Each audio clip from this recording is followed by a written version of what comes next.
On va corriger les exercices des photocopies sur les ratios, donc de 13 à 17 et le 22. Commençons par le 13. Alors, j'ai investi 300 euros et toi 500 euros dans une société. Celle-ci a pris de la valeur et nous avons 11 000 euros à nous partager proportionnellement à nos mises. Combien chacun de nous va-t-il obtenir? Alors, cet énoncé, c'est un exemple d'une situation où on a un ratio. C'est pas dit explicitement, mais en fait, ici, s'ils veulent se partager proportionnellement, si on veut se partager proportionnellement à nos mises une certaine somme ici, eh bien ça veut dire qu'on va les partager dans le ratio 300-500, qui est donc le ratio de départ, qu'on peut bien sûr énoncer sous la forme, c'est un ratio de 3 sur 5. Donc 3 pour moi et 5 pour toi. Donc il faut bien voir que même si on ne prononce pas le mot de ratio, ici il peut intervenir dans un exercice, ici si on doit partager cette somme proportionnellement à nos mises, eh bien de façon ce serait synonyme de dire qu'en fait on doit partager la somme dans le ratio 300-500, ou plus exactement dans le ratio 3-5, donc de 3 parts pour 5. 3 parts pour moi, 5 parts pour toi. Donc ici on a donc un ratio de 3 pour 5, et donc on veut partager, donc on va retrouver une situation à laquelle on est habitué ici. Donc au lieu des 300 euros, je vais faire 3 parts ici, donc c'est des parts de 100 euros au départ. Et vous voyez que c'est un... Donc il y a 3 parts pour moi, et ensuite il y a 5 parts pour toi. Donc 1, 2, 3, 4, 5. Donc ça ici, c'est mes 3 parts, et là c'est... Donc là c'est moi, et là ici c'est toi. Voilà. Et on veut partager cette somme de 11 000 euros. Ici, on va imaginer que c'est les 11 000 euros ici, qu'on doit partager selon ce ratio. Donc ici, on va évidemment additionner le nombre de parts. Alors, bon, on va donc écrire que...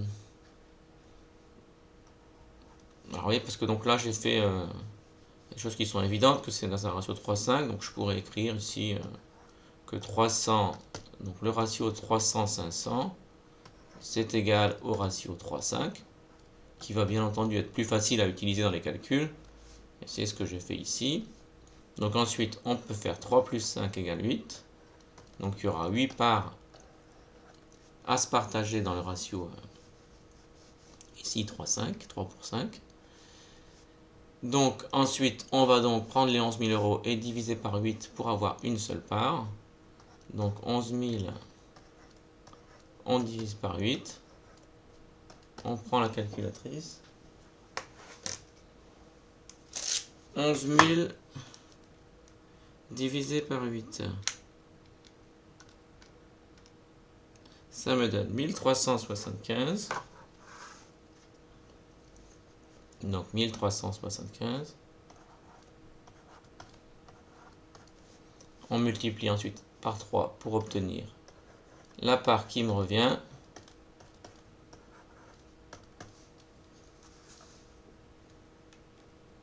À savoir 4125. Et on multiplie 1375 par 5 pour obtenir la part qui te revient ici. Donc 1375 fois 5. Et on obtient 6000. Alors c'était évident parce qu'en tout il faut obtenir 11 000 euros. Donc c'est 6000, c'est le complément à 11 000. Donc ça fait 6875 euros. Voilà. Donc ça, ce sont les sommes qui reviennent. Donc ici, c'est pour moi. Non, je ne vais pas écrire de phrase, je vais me contenter de ce petit schéma ici. Et là, c'est pour toi. Il faut bien comprendre que le partage d'une quantité selon un ratio donné, ça peut intervenir ici avec des énoncés différents. Et en voici un exemple. Donc c'est pas pour rien qu'on a mis que le ratio a été ajouté au programme. C'est parce que c'est une notion qui intervient souvent et qui est souvent utile. Alors, passons maintenant à l'exercice 14. Alors, exercice 14, tâche intermédiaire. Dans une assemblée, le ratio homme-femme est de 50 pour 45. Donc 50 hommes pour 45 femmes. 50 pour 45. Si 5 femmes entrent, le ratio sera-t-il de 50 pour 50? Bon, donc la réponse est clairement non, sauf s'il y a effectivement 50 hommes et 45 femmes. Donc non, sauf si, cas particulier, non, sauf si, en fait, il y a exactement 50 hommes et 45 femmes. Sauf si il y a exactement. Donc si le ratio correspond au nombre exact de personnes, enfin, tel qu'il est énoncé ici, non, sauf s'il y a exactement, on va faire un exemple, 50 hommes et 45 femmes. Alors on va montrer que, évidemment, dans le cas général, c'est pas bon. Alors déjà, ce ratio, c'est bizarre qu'il n'ait pas été simplifié, qu'il n'ait pas été simplifié ici. Parce que donc 50 pour 45, là, comme ratio, si on divise par 5, ben, ça fait clairement un ratio de 10 pour 9. On divise par 5, 50 divisé par 5, ça fait 10. 45 divisé par 5, ça fait 9. Donc le ratio, c'est 10 sur 9. Donc on pourrait imaginer qu'il y a, même si ça paraît bizarre ici, d'énoncer le ratio, mais on pourrait imaginer, enfin, sous forme comme ça plus compliquée, on pourrait imaginer qu'il y a 10 hommes et 9 femmes dans cette entreprise, dans cette assemblée. Et donc auquel cas, si on ajoute, alors oui, dans ce cas-là, si on a 10 hommes et 9 femmes, on a bien ce ratio de 50 pour 45. Si on ajoute 5 femmes, ça va donner 10 hommes et 14 femmes, donc un ratio de 10 pour 14. Certainement pas un ratio de 1 pour 1, qui est le ratio de 50 pour 50. Et de la même façon, donc ça donnerait un ratio de 10 pour 14, au final, autrement dit, de 5 pour 7, de 5 hommes pour 7 femmes. Si on prend un cas où, au contraire, il y aurait 100 hommes, 100 hommes et 90 femmes, donc 100 hommes, 90 femmes, j'aurai encore un ratio de 50 sur 45, mais si j'ajoute 5 femmes, donc ça ferait 100 hommes toujours et 95 femmes, et un ratio qui serait de 100 pour 95, bon, qui clairement n'est pas égal au ratio 50 pour 50, qui est un ratio de 1 pour 1. Je pourrais simplifier ce ratio aussi, je ne vais pas le faire. Bon, tout ça pour dire que non, évidemment, le ratio c'est... il ne suffit pas d'ajouter le nombre pour que le ratio devienne le bon ratio ici, là, pour que le nouveau ratio devienne le bon ratio.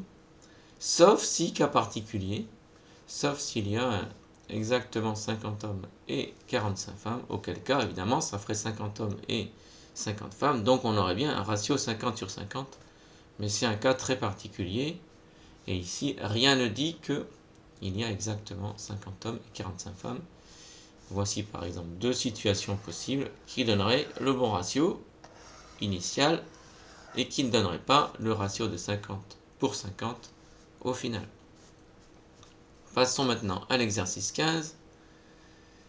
Alors, exercice 15, tâche intermédiaire. Pour fabriquer une bonne boisson à base de sirop, la bouteille indique de mélanger du sirop et de l'eau fraîche selon le ratio 2 pour 7. Il me reste 30 centilitres de sirop. Quelle est la contenance minimale de la carafe que je dois utiliser? Bon. Donc on fait la situation, on a un ratio de 2 pour 7. Donc 2, c'est le sirop. Et 7, c'est l'eau. 1, 2, 3, 4, 5, 6, 7. Donc le sirop, et là c'est l'eau. Le sirop et l'eau. Donc un ratio de 2 pour 7.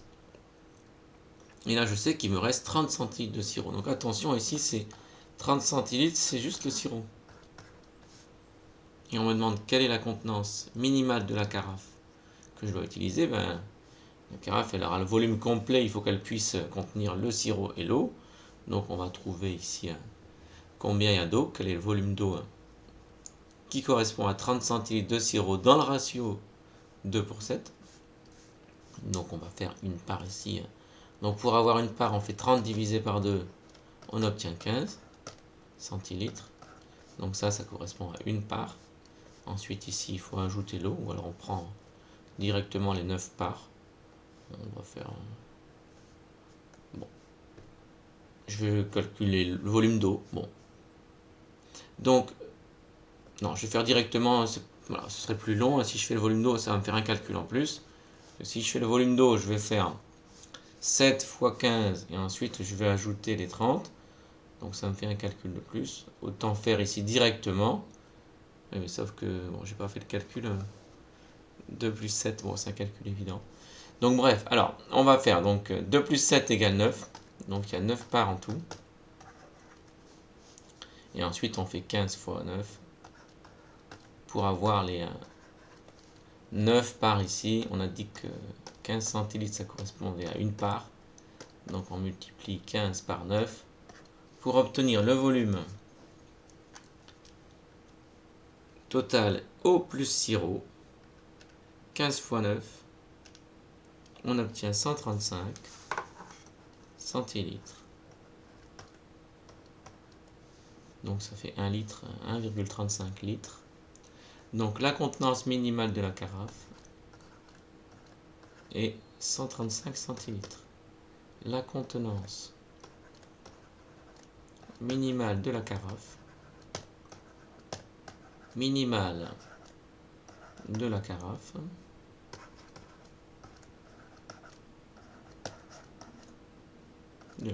est 135 centilitres.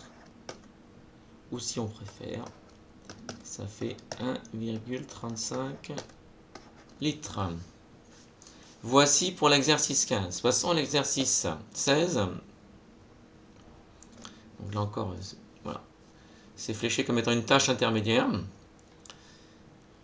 Pour faire une étude de marché, Marius téléphone à 55 entreprises. Il considère que son appel a été réussi si l'entreprise accepte de lui donner un rendez-vous.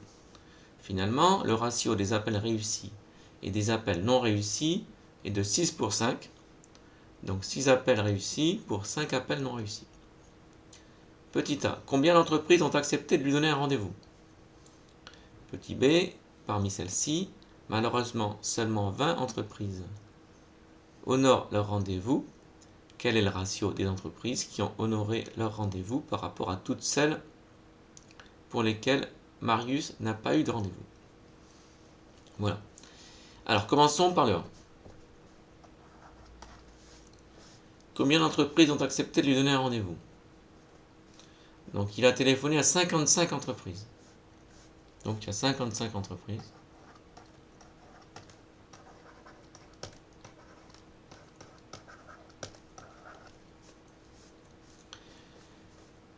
Finalement, le ratio des appels réussis, donc les appels réussis, c'est si l'entreprise accepte de donner un rendez-vous, et les appels non réussis, d'un côté les appels réussis et de l'autre les appels non réussis, il est de 6 pour 5.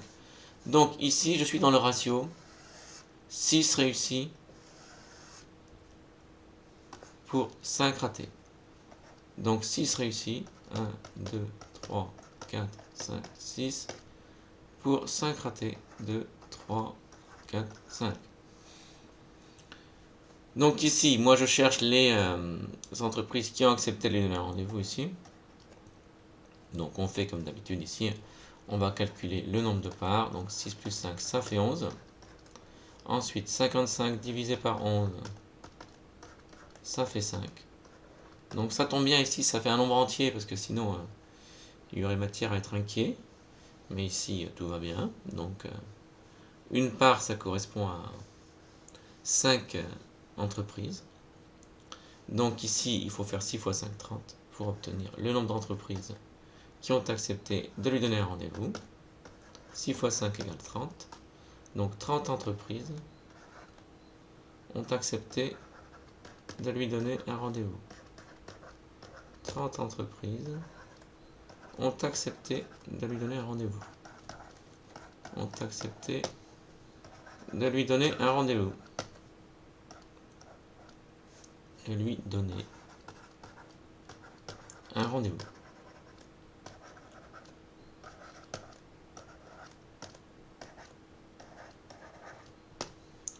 Petit b.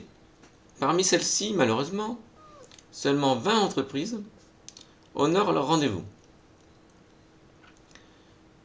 Quel est le ratio des entreprises qui ont honoré leur rendez-vous? Donc finalement, par rapport à celles, donc même problème, sachant qu'on ne va pas prendre les 30, mais on va prendre ici les 20 entreprises.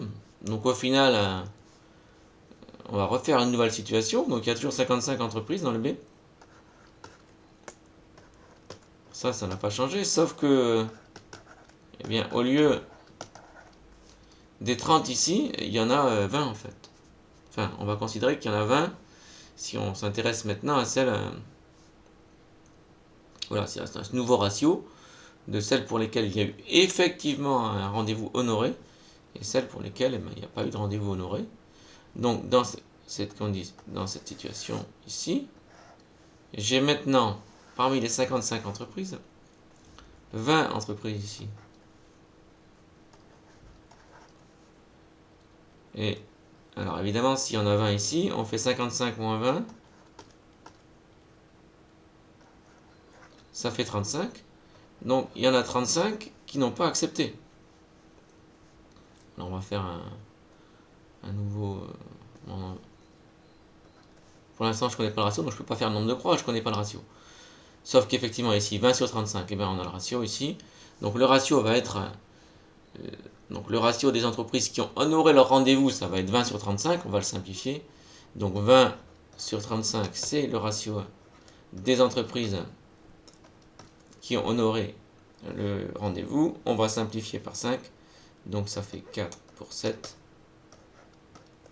Donc cette fois-ci, on va faire voilà, 4 carré pour 7.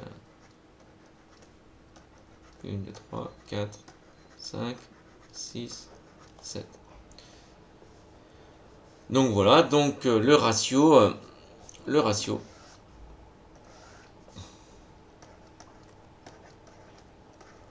donc le ratio des entreprises qui ont honoré leur rendez-vous par rapport à toutes celles pour lesquelles Marie n'a pas eu de rendez-vous, le ratio est 4 pour 7. Voilà pour l'exercice 16. Passons maintenant à l'exercice 17. Alors on dit qu'un écran a pour format 16/9 quand la longueur et la hauteur sont dans ce ratio. Donc c'est effectivement le format habituel, enfin c'est un format très classique d'écran d'ordinateur ou d'écran de télévision. Un magasin vend un téléviseur de format 16/9 dont la diagonale mesure 1,10 m. Quelles sont les mesures de la hauteur et de la longueur de l'écran? Alors cet exercice est plus difficile ici. Donc on va faire un petit dessin de la situation. Donc voilà mon écran 16/9. Et je sais seulement que ici la diagonale mesure 1,10 m. 1,1 m. Et je me pose la question, quelle est la longueur et quelle est la largeur de cet écran? Donc la hauteur et la longueur, donc là ici c'est la hauteur et là la longueur de cet écran. Et je sais que le format est de 16/9.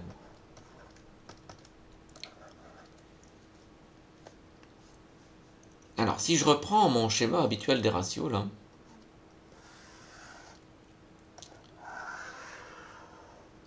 donc 16/9, donc il y a 16 parts pour la longueur et 9 parts pour la largeur. Donc je vais prendre plutôt la hauteur et la longueur. Alors donc il y a ici 16 parts pour la longueur et 9 parts pour la hauteur. D'accord, là c'est la hauteur, là c'est la longueur. 16 parts pour la longueur et 9 parts pour la hauteur. Donc je pourrais me dire en fait ici, eh bien, une part là. Alors on va faire une équation. Hein. Et on va dire qu'une part, ça va être x. Alors il faut l'énoncer parce que comme ça, donc ce sera 16x pour la longueur et 9x pour la hauteur. Alors après, il faut le rédiger correctement.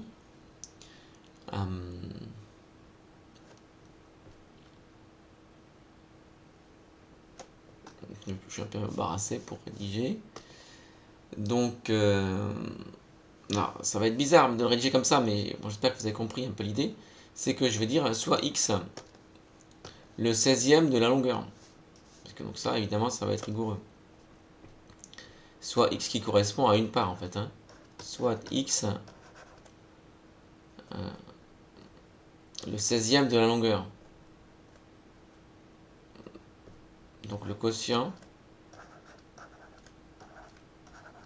Si vous ne suivez pas ce que je fais, ça va vous paraître étrange que je dise ça. Mais c'est parce que j'arrive pas à expliquer qu'en fait, si je dis une part, c'est pas compréhensible non plus. Donc je vais dire soit x le quotient de la longueur par 16. Autrement dit, c'est la valeur d'une part de la longueur par 16. Donc L, ce sera égal à 16x. Et alors, compte tenu qu'on a un ratio de 16 neuvièmes, et bien forcément, on a la hauteur qui vaut, elle, 9x. X, c'est quelque part la longueur d'une part, mais c'est un peu difficile à expliquer ou à énoncer en français. Donc voilà, mais donc ici je prends x, le quotient de la longueur par 16, donc la valeur d'une part ici, hein, sachant qu'il y aura 16x pour la longueur et 9x pour la hauteur. Donc j'ai grand L, donc la longueur qui vaut 16x, et la hauteur qui vaut 9x. Et donc ici, clairement, je suis dans une situation où je vais appliquer la propriété de Pythagore. Hein. Donc on rédige toujours parfaitement la propriété de Pythagore en quatrième. Donc on sait que l'écran est un rectangle. Hein. Donc on sait que l'écran est un rectangle. Que l'écran est un rectangle.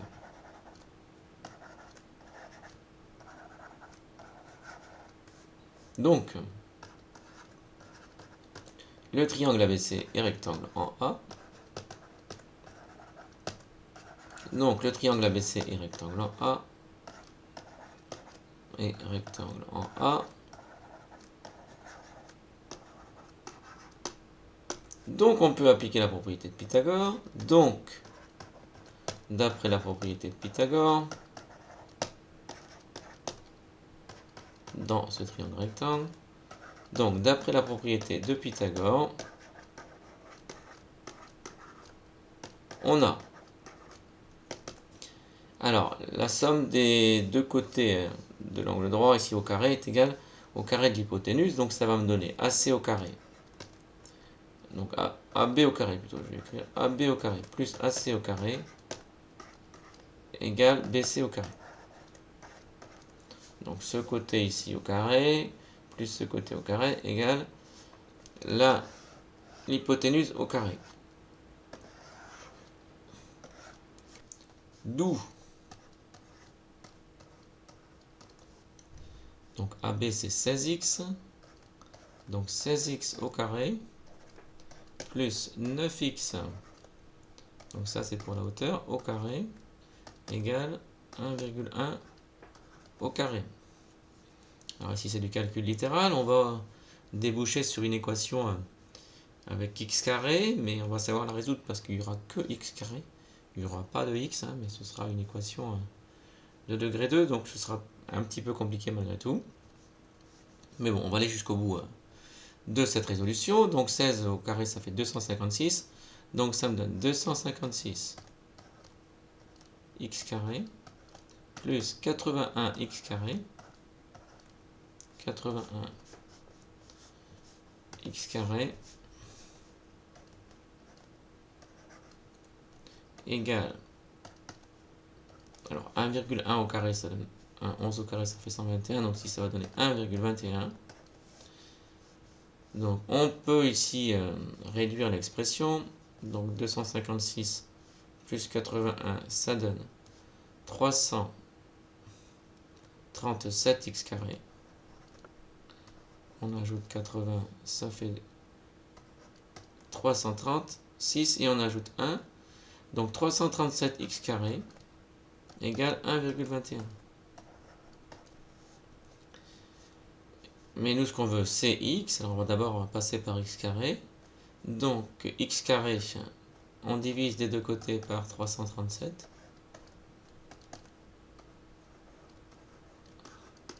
Ça va donc me donner x carré égale 1,21 sur 337. Donc, on pourrait calculer 1,21 sur 337, mais ça tomberait pas pile ici et ça ferait un nombre compliqué. Donc, on va plutôt directement calculer la racine carrée de ce nombre. Donc, si x carré est égal à ce nombre ici, à ce quotient, eh bien, x tout seul, c'est la racine carrée, parce que x est forcément positif ici. Donc, x, ça va être égal en valeur exacte à racine carrée de 1,21 sur 337.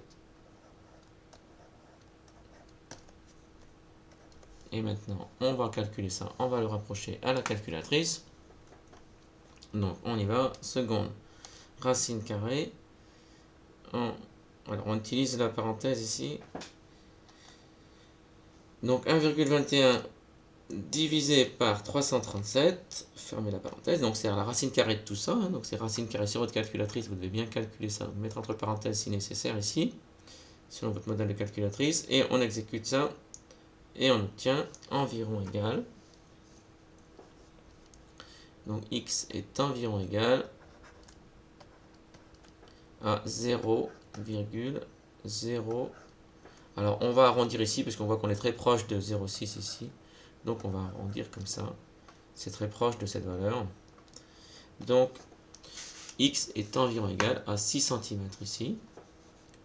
Donc maintenant, on va pouvoir en déduire la longueur et la hauteur de l'écran. Donc, la longueur de l'écran, ce sera 16 fois cette valeur, donc 16x, donc 16 fois 0,06. On fait donc ça ici à la calculette. 0,6 fois 16. On obtient 0,96. Donc, égal. Alors, c'est environ, donc je vais prendre directement ici. Environ. Donc, c'est 0,96 mètres.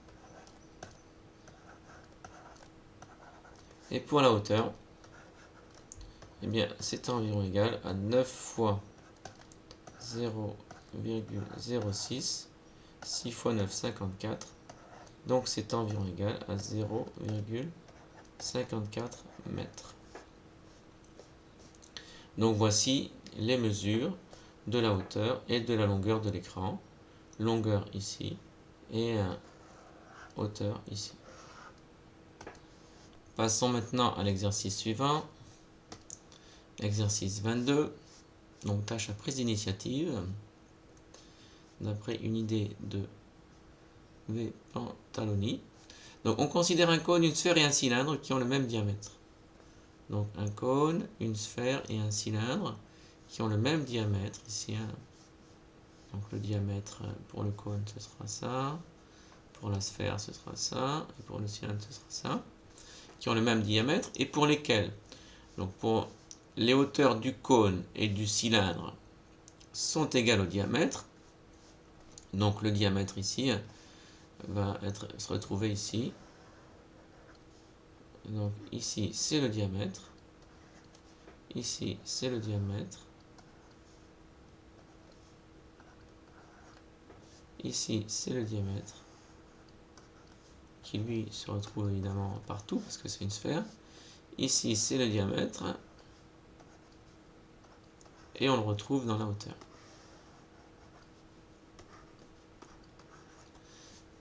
Donc on considère ces trois solides là ici, donc qui ont le même diamètre et pour lesquels les hauteurs du cône et du cylindre sont égales au diamètre. Et on demande dans quel ratio sont leurs volumes.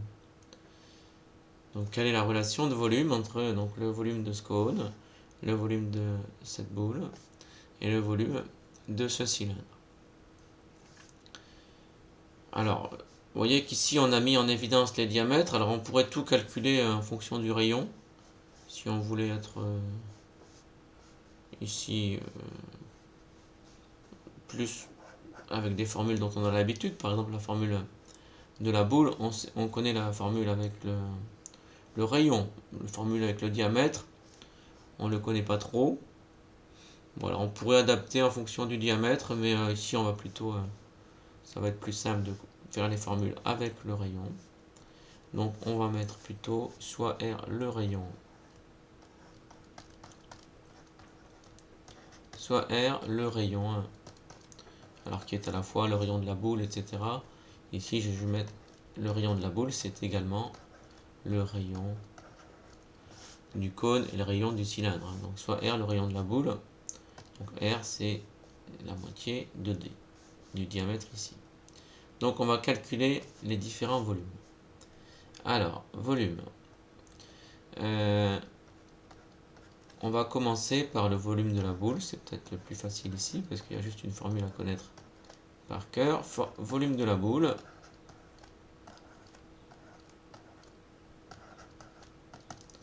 Alors, V boule. La formule que vous avez appris par cœur, je l'espère pour vous, c'est 4 tiers de pi r cube. Donc 4 tiers de pi r cube. Quand il n'y a rien, c'est que c'est à multiplier. C'est 4 tiers multiplié par pi, multiplié par r au cube. Donc voilà pour le volume de la boule. Maintenant, faisons le volume du cône. Ou plutôt non. D'abord le volume du cylindre. Donc volume du cylindre. Volume du cylindre.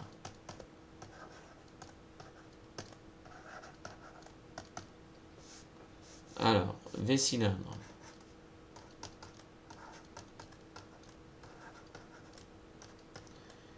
Pour le cylindre, on sait que c'est R de la base. Donc A de B. R de la base multiplié par hauteur. R de la base multiplié par hauteur. Ça, c'est la formule générale pour les prismes droits et pour les cylindres, qui sont des objets d'une même famille. Donc l'aire de la base pour un cylindre, c'est l'aire d'un disque, parce que la base c'est un disque. Et ici, le diamètre est D, donc le rayon est R, ça va être donc l'aire du disque, donc ça va être pi R2,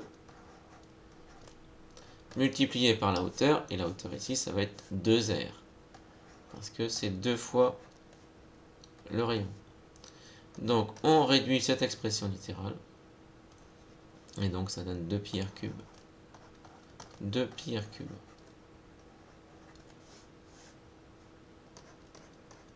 Passons maintenant au volume du cône. Alors, pour le volume du cône, on sait que par rapport à un cylindre, c'est le tiers. Donc par rapport au cylindre correspondant, qui a la même base et qui a la même hauteur, c'est le cas ici, c'est le tiers. Donc je pourrais directement prendre ça et diviser par 3. Et c'est comme ça que je vais faire parce que voilà, bon. Sinon, vous faire R de la base fois hauteur divisé par 3, mais comme c'est les mêmes éléments qu'ici, ce sera pareil que ça, divisé par 3. Attention, c'est pas la moitié, c'est le tiers du volume des cylindres correspondants, avec les mêmes éléments, ici. Donc, volume du cône, ce sera donc 2 pi r cube sur 3, ou si on préfère, 2 tiers de pi r cube.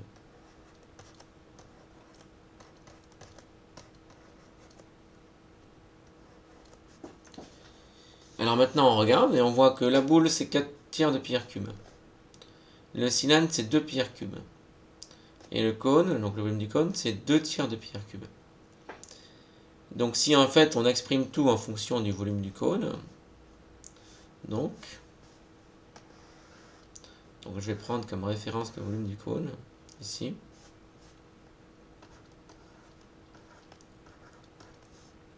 Donc manifestement la boule c'est 4 tiers de pi r cube. Donc le volume de la boule,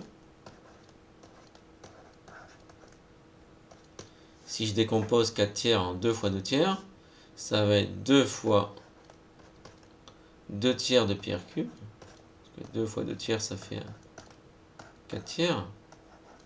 Donc ça fait 2 fois le volume du cône.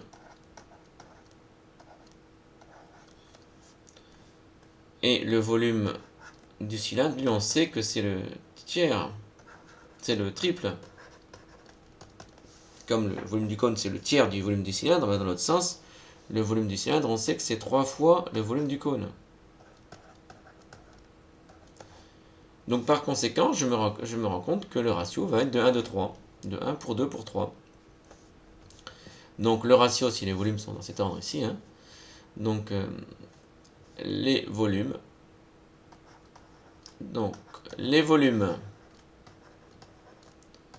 du cône, de la boule et du cylindre, de la boule et du cylindre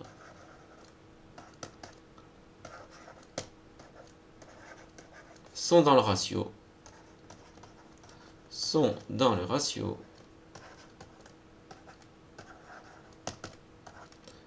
1 pour 2 pour 3.